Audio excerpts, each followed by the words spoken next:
কোথা থেকে আসছো? আমরা আসছি ভগবানগোলা টু। এই তোমাদের এলাকায় অভিষেক ব্যানার্জি একেবারে টি-শার্ট পরে চলে এসেছে, কি বলবে? আমরা বলতে চাই যে আমাদের অভিষেক ব্যানার্জি, মমতা বন্দ্যোপাধ্যায়ের মমতা অভিষেক ব্যানার্জি আমাদের অনেক ভালো মানুষ এবং আমাদের ভালো এলাকা কাজ করে। যুবসাথী পাচ্ছো? হ্যাঁ, যুবসাথী উপকার হচ্ছে? উপকার হচ্ছে, অনেক পাচ্ছে। যুবসাথী থেকে বেকার থেকে যুবশ্রী শুভশ্রী যাবতীয় যা আছে অনেক দেয় মমতা ব্যানার্জি অভিষেক ব্যানার্জি। কি কি উপকার হচ্ছে? উপকার, হ্যাঁ পড়াশোনা করি। সেই ক্ষেত্রে কোনো উপকার হচ্ছে? হ্যাঁ উপকার হয়, টাকা দেয়, যুবসাথী টাকা পাচ্ছি, দিচ্ছে, অনেক উপকার হয়। এই টাকা থেকে অনেক একটা ছোটখাটো একটা কাজ হচ্ছে আর কি। এমএলএ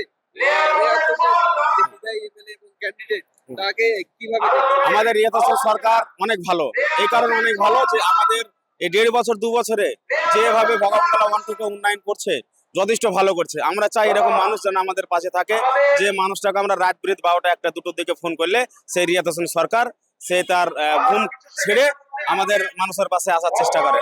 যটা সময় আমরা ডাকি অবশ্যই মানুষটা আসে।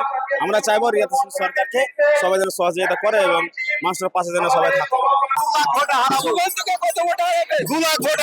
মুর্শিদাবাদ থেকে বলছি, হ্যাঁ, এই রিয়াত হোসেনের সিট থেকে বলছি, ভোটে হারাবো।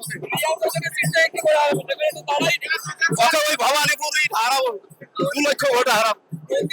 ভবানীপুর নন্দীগ্রাম 2 জায়গা দিয়ে ওকে 2 লাখ ভোটে হারাবো। 2 লাখ করে ভোটে হারাবো ওকে দিয়ে। বাংলা থেকে ওকে বিদায় করবো, বাংলা থেকে সব। বিজেপি সরকার করতে পারবে না বলছে। মমতা ব্যানার্জি 270টা আসনে জয়লাভ করবে, একলাই এককভাবে সরকার করবে, কোনো সন্দেহ নাই।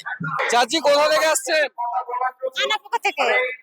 কি মনে হচ্ছে, লক্ষ্মীর ভান্ডার পান? হ্যাঁ পাই। লক্ষ্মীর ভান্ডারে কি সুবিধা হয়? হয় যেটুকুন হয় সেটুকুন হয়। কিছু তো একটা হয়। হ্যাঁ কিছু তো একটা হয়। কি চাইছে মুখ্যমন্ত্রী? মমতা বন্দ্যোপাধ্যায়। চাইছেন না অন্য কাউকে চাইছেন? ওকেই চাইছি। চাইছেন, কি বলবেন? লক্ষ্মী ভান্ডার থেকে বেকার হয়েছে, লক্ষ্মী ভান্ডার থেকে বেকার হয়ে গেছে। বেকার হয়ে গেছে। কি বয়স পুজে গেছে, তাহলে কি কিসের বয়স পুজে গেছে, তাহলে তো মমতার কোনো দোষ নেই, বয়স তো আগে পুজে গেছে। বেকার ভাতা না পাইছি, 5 বছর পাইছি। 5 বছর পেয়েছেন। বার্ধক্য ভাতা পাবেন তো? এটা পাইছি 3-4 দিন হয়ে গেল পাওয়া। তো এবার ঢুকেনি, এখন ঢুকবে কি দেখ বলতেছি। হ্যাঁ ওইটি পাচ্ছি। ওটাও পেয়েছেন? হ্যাঁ তাহলে একটা পাচ্ছেন। হ্যাঁ হ্যাঁ পাচ্ছি। মুখ্যমন্ত্রী কাকে চাইছেন? মমতা কি চাচ্ছি? মমতাকে চাইছেন। খুশি মমতাকে নিয়ে? হ্যাঁ মমতা দিলে খুশি না তো কি করে আসছি, খুশি লাগি তো আসছি। যুবসাথী ঢুকেছে? হ্যাঁ ঠিক আছে। যুবসাথী পেয়ে কাজে লেগেছে না কি হয়েছে? হ্যাঁ কাজে লেগেছে। এই তাকে দেখতে চাইছে এমএলএ হিসাবে। রিয়াজ হোসেনকে চাই, রিয়াজ হোসেনকে চাই, মমতাকে চাই। যুবসাথী পেয়ে কাজ হচ্ছে, মানে উপকার হচ্ছে। কি কি উপকার হচ্ছে? এই যে দেখেন যে আমি একটা লোন নিলাম, হয়তো মাসে মান্থলি একটা 50,000 নিলাম, মান্থলি হচ্ছে 2,500 বা 3,000। আমি দিদির কাছ থেকে 1,500 পেয়েছি, বাকিটা যেটা আমার ম্যানেজ করে হয়ে যাচ্ছে। অন্যান্য ক্ষেত্রে আমার এটা ইউজ করতে পারছি পয়সাটা, এটাই। নতুন হাওয়াসপুর মাল টাল পাচ্ছে না, গাড়ি টাড়ি পাচ্ছে না, কেন নিজের পয়সা দিয়ে কিনে দিতে চালাও তো হ্যান্ডিক্যাপের মানে কি? পয়সা দিয়ে কিনে হ্যাঁ, হ্যাঁ। মনে হচ্ছে অভিষেক ব্যানার্জি কিছু করবে আপনাদের জন্য?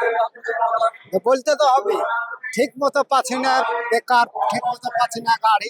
এই গাড়ির অবজেকশন দিতে দিতে 5 বছর কেটে গেল। মুখ্যমন্ত্রী হিসেবে কাকে দেখতে চাইছেন? মুখ্যমন্ত্রী হিসেবে কাকে দেখতে চাইছেন? এখন অভিষেককে দেখতে চাইছি। অভিষেককে দেখতে চাইছেন? মমতা বন্দ্যোপাধ্যায়কে চাইছেন? অবশ্যই চাইছি, ওকেও চাইছি, দুটাই তো একই। পেয়েছেন? ভাতাগুলো আছে, বেকার ভাতা বা এই সমস্ত ভাতা কিছু ঢুকছে? একটা আছে।